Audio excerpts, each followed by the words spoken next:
Sadiq Hyderabad Telangana India से। यहाँ पर हम एक छोटा सा प्रोग्राम ऑर्गेनाइज़ करें जिसके अंदर जहाँ तमाम हमारे जो स्टूडेंट्स के साथ एक दूसरे के साथ जो रहने वाले हैं खारकीव और कीव इंटरनेशनल में, तो उन सबको सबके पेरेंट्स को हम यहाँ पे इकट्ठा किए, एक प्लेटफॉर्म पे लेके आए। लेके आने के बाद सबसे अपने अपने तकलीफ़ों का इजहार करें लोग अपने ज़बान से, अपने आंसुओं के साथ भी इजहार किया गया। तो मैं ये सारी चीज़ें देखने के बाद आप के सामने ये बात मैं मीडिया के ज़रिए कहना चाहूँगा। गवर्नमेंट ऑफ तेलंगाना से, केसीआर सर से एक अपील है कि इन बच्चे जो जहाँ पर खारकीव में फंसे हुए हैं, कीव में फंसे हुए हैं, यूक्रेन के तमाम जिन जिन स्टेट्स में फंसे हुए हैं, उन सबको जल्द से जल्द इंडिया वापस लाने की जो है मुमकिन कोशिश करें। और सेंट्रल गवर्नमेंट से एक अपील है जो मोदी सर से, कि वो 56 इंच की सीने की बात करते हैं, लेकिन यहाँ पर 56 इंच का सीना दिखाने की ज़रूरत है।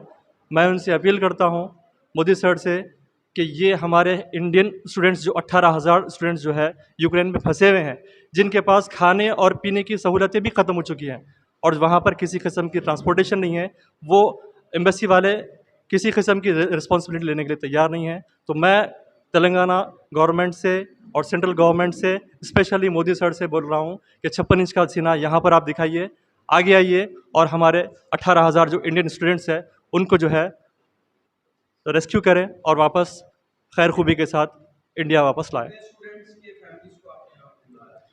यहाँ हम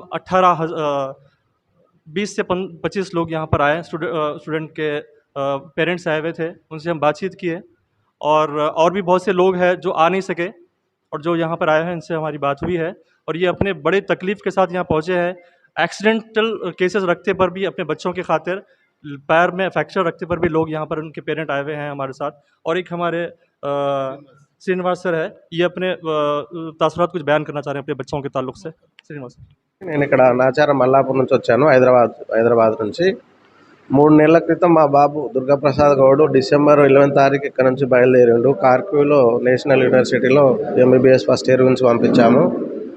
ఆయనకు ఇంకా టెంపరరీ వీసానే వచ్చింది, పర్మనెంట్ వీసా రావడానికి ఇంకా 1 మంత్ టైం ఉంది. అంటే మొన్న ఎప్పుడైతే వార్ స్టార్ట్ అయిందో 15-20 డేస్ బ్యాకే మా బాబుని రమ్మని చెప్పాను నేను. టెంపరరీ వీసా ఉంది, ఇప్పుడు రావడానికి కుదరదు డాడీ, పర్మనెంట్ వీసా వచ్చిన తర్వాత 1 మంత్ టైం పడుతుంది, అప్పుడు వస్తా అని చెప్పాడు. ఇప్పుడు పాస్పోర్టు ప్లస్ వీసా 2 కాలేజీలోనే ఉండిపోయాయి. ఇప్పుడు మా బాబు బయలుదేరి రావడానికి వీసా టెంపరరీ వీసా ఉంది, పర్మనెంట్ వీసా రాదని చెప్తున్నారు. రావడానికి బార్డర్ వచ్చేసి వేరే ఫ్లైట్లో రావాలన్నా కానీ ఇప్పుడు పాస్పోర్ట్ కూడా లేదు. కాబట్టి దయచేసి నేను state government, Telangana and central government Modi గారికి ఒకటే విన్నపించుకుంటున్నాను, దయచేసి మా పిల్లల్ని క్షేమంగా అక్కడి నుంచి క్యూ నుంచి తీసుకొని రావాలని కోరుతున్నాను. मैं हकीम गुलाम मुहिउद्दीन हैदराबाद से हूँ। मेरे भाई सन गुलाम अहमद मुहिउद्दीन सलमान और उनके दोस्त मोहम्मद समीउद्दीन उज़गुरुट से इनका 3rd फ्लाइट था। जो इंडियन गवर्नमेंट जो फ़्लाइट जो अरेंज करी थी वहाँ के लोगों को लाने के लिए, तो थर्ड फ्लाइट में इनका जो है टिकट बुक हुआ, पहले के 2 फ्लाइटों में बुक नहीं हुआ। तो ये लोग 22 को निकलकर 23 को कीव पहुँचे और 24 को इनका फ़्लाइट था।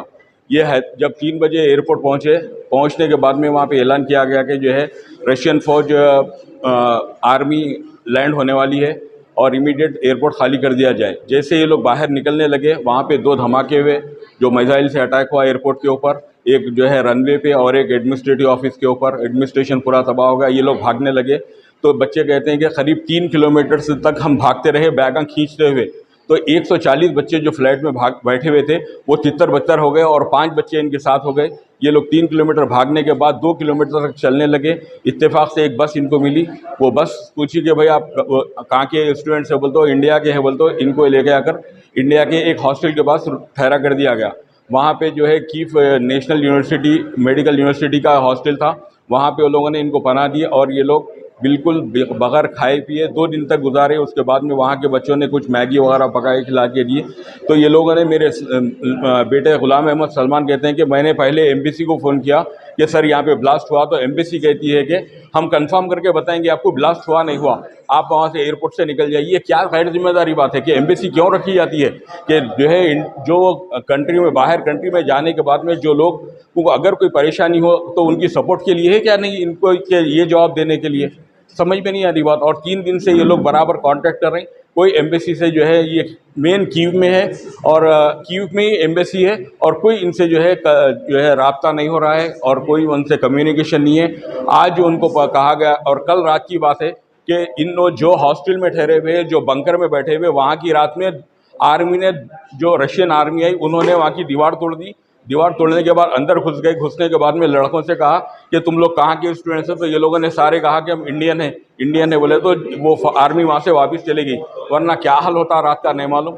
और जो है इंडिया, जो केसीआर साहब ने जो है हेल्पलाइन यहाँ पे लगाया था, हेल्पलाइन में हमने सोमेश्वर साहब के ओडीसी से बात की, उन्होंने हमसे पूरा डिटेल मांगा और हमने पूरा डिटेल लिखकर उनको केसीआर साहब को दिया और सेंट्रल गवर्नमेंट को भी दिया।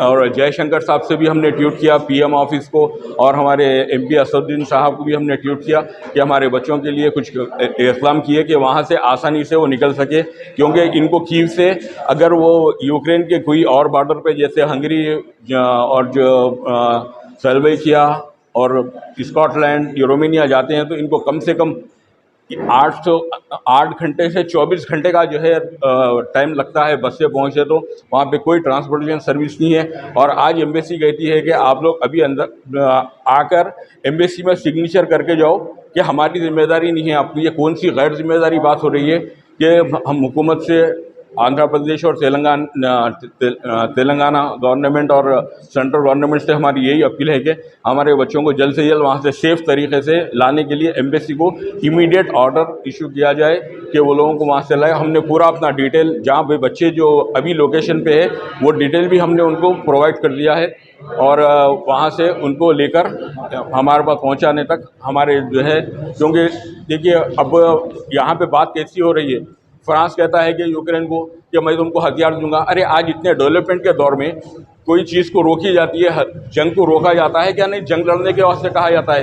ये मेरे समझ में नहीं आई बात कि इतने बड़े बड़े कंट्रीज़, और पुतिन सबसे बड़ा जो है दुनिया में, अगर कोई सबसे बड़ा सियासतदान है, इतनी ज़्यादा हुकूमत किसने की है वो पुतिन है। और वो उसका जो है मिजाज ऐसा है, भाई पहले सीज़ फायर करो, हमारा मशवरा है, हम तो छोटे आदमी हैं, हम फिर भी मशवरा है, पहले सीज़ फायर कीजिए।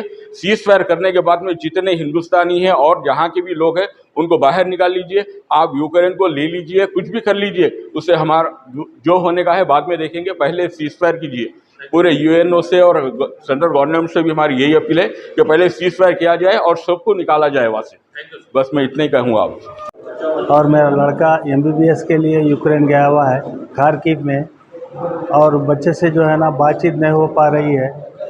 वो इंटरनेट बंद कर दिया गया है, वाईफाई भी जो कैंपस में है वो लोग, वहाँ का वाईफाई भी हॉस्टल में है, वाईफाई बंद कर दिया गया है, बातचीत नहीं हो रही। बच्चों के पास खाने के लिए कुछ भी नहीं है बोल के 2 दिन कल बात हुई थी।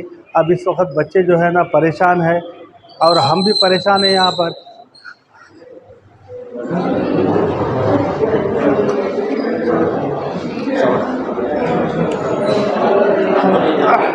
हमारी रात की नींद हराम हो गई है, बहुत परेशान है हम जो है ना केसीआर साहब से मुतालबा करते हैं कि वो हमारे बच्चों को हमारे तक पहुंचाए, और हमारे सेंट्रल गवर्नमेंट के मोदी साहब से भी हम रिक्वेस्ट करते हैं कि वो बच्चों को अपने माँ बाप तक पहुंचाएं और उनके लिए अच्छे से अच्छा इंतज़ाम करके यहाँ पर भेजाएं।